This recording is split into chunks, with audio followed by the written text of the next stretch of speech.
Bonjour à tous les amis et amis de la chaîne Barça.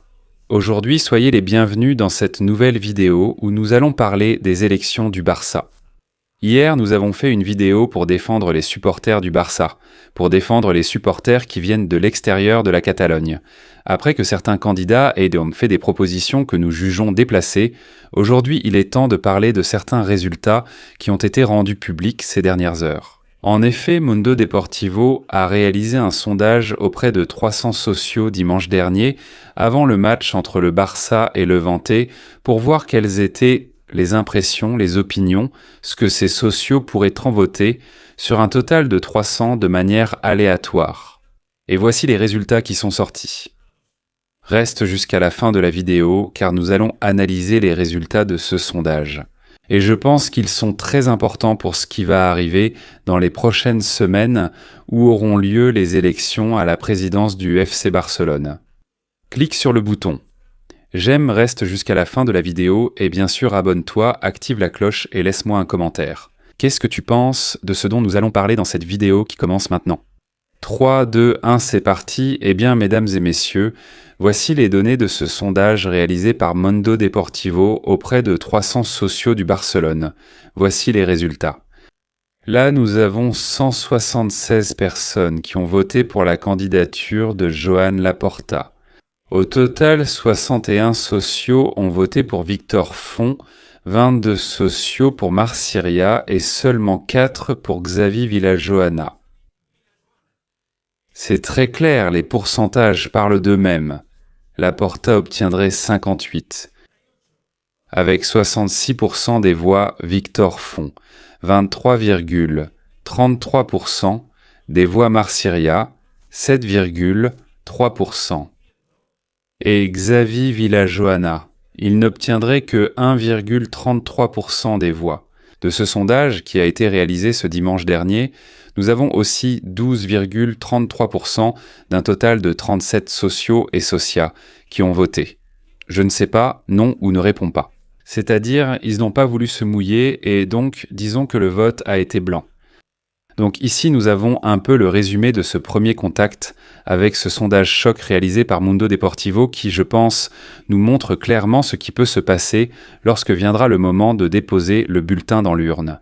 Et maintenant, je veux vous parler d'un sujet très important, c'est que les dates sont essentielles pour ce processus électoral. Et en effet, comme c'est indiqué à l'écran, jusqu'au 2 mars, tous les précandidats auront le temps de préparer et de recueillir toutes les signatures, tous ces soutiens qui vont leur permettre d'être officiellement candidats à la présidence du FC Barcelone, c'est bien précisé.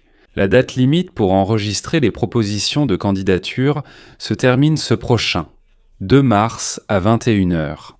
Avec la proposition de chaque candidature, il faudra remettre un minimum de 2338,7 bulletins officiels et chaque électeur, c'est-à-dire chaque membre, ne pourra soutenir qu'une seule précandidature.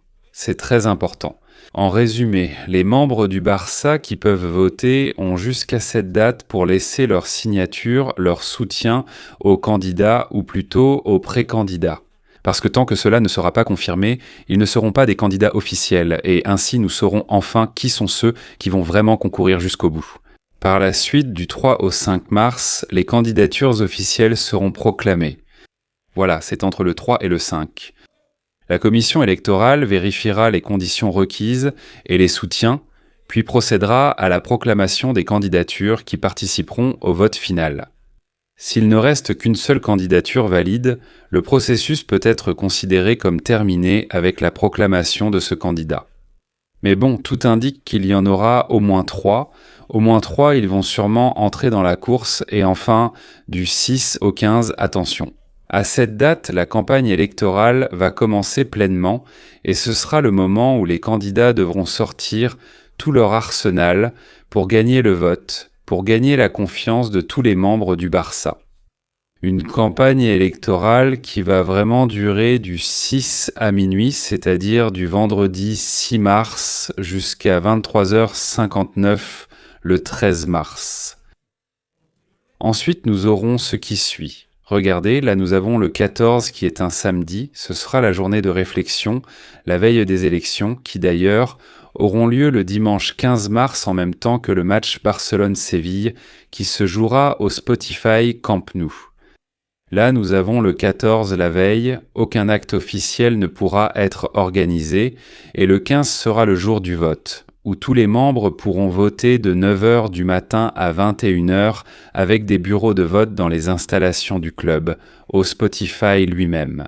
Camp Nou, ainsi qu'à Gérone, Lérida, Tarragone et Andorre, des lieux qui n'ont pas encore été officiellement confirmés par le club.